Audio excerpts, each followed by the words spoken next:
আগামী বৃহস্পতিবার পবিত্র ঈদ উল আজহা উপলক্ষে আমরা সবাই প্রস্তুত। এই ঈদ উল আজহাকে আমরা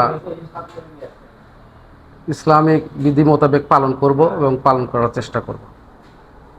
আগামী দিনে প্রথমে আমি গোকুল ইউনিয়নবাসীকে ধন্যবাদ জানাই। গোকুল ইউনিয়ন বিএনপির পক্ষ থেকে, বাংলাদেশ জাতীয়তাবাদী দলের পক্ষ থেকে এবং গোকুল ইউনিয়ন বিএনপির সাধারণ সম্পাদক হিসেবে বলতে চাই, দীর্ঘদিন আন্দোলন সংগ্রাম করে আপনারা আমাদেরকে সহযোগিতা করেছেন, আন্দোলন করেছেন, রাজপথে থেকেছেন, আমরা দীর্ঘ সময় পলাতক থেকেছি।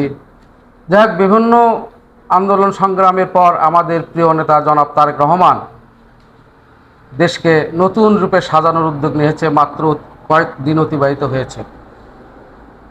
আমরা যে সরকারের সঙ্গে থেকে আন্দোলন করেছি, যে নেতার পেছনে থেকে আন্দোলন করেছি, সেই আন্দোলনকে সাফল্যমণ্ডিত করার জন্য আমাদের এই প্রিয় নেতার আমাদের এই দেশের শাসনভার করার জন্য বড় একটা দায়িত্ব ছিল আমাদের ওপর।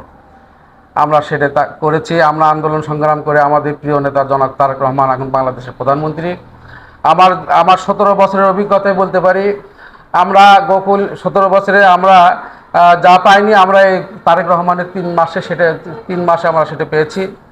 আমার যতটুকু জানি, আমার জানা মতে বগুড়া সদর থানার সভাপতি সৈয়দ মাকতুম আহমেদ খান রুবেল এবং জেলা বিএনপির মাননীয় সংসদ সদস্য এবং রেজাউল করিম বাদশা ভাই, ওনার সহযোগিতায় আমাদের গোকুল ইউনিয়নে বর্তমানে প্রায় 2 কোটি টাকা অলরেডি বিভিন্ন শিক্ষা প্রতিষ্ঠান, মাদ্রাসা, মন্দিরে অলরেডি বরাদ্দ দিয়েছেন। রাস্তাঘাটের উন্নয়ন তো আরও চলমান।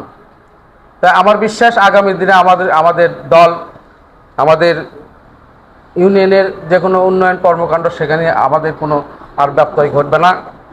এখন আগামী দিনগুলোতে এখন স্থানীয় পর্যায়ে একটা নির্বাচন আসবে।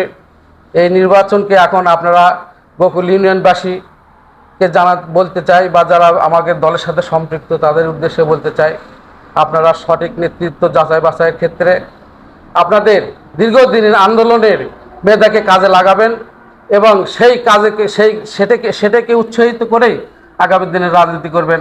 আমরা সবাই একসাথে যতদিন রাজনীতি করার মতো শক্তি সাহস থাকবে, সবাইকে নিয়ে রাজনীতি করতে চাই বা আমরা করব। এই সহযোগিতা আপনারা সবাই করবেন। সেই উপলক্ষে আমি গোকুল ইউনিয়নবাসীকে, সর্বস্তরের জনসাধারণকে আমার পবিত্র ঈদ উল আজহার উপলক্ষে আন্তরিক শুভেচ্ছা, অভিনন্দন এবং কৃতজ্ঞতা জ্ঞাপন করছি। সবাইকে ধন্যবাদ। আসসালামু আলাইকুম। ঈদ মোবারক।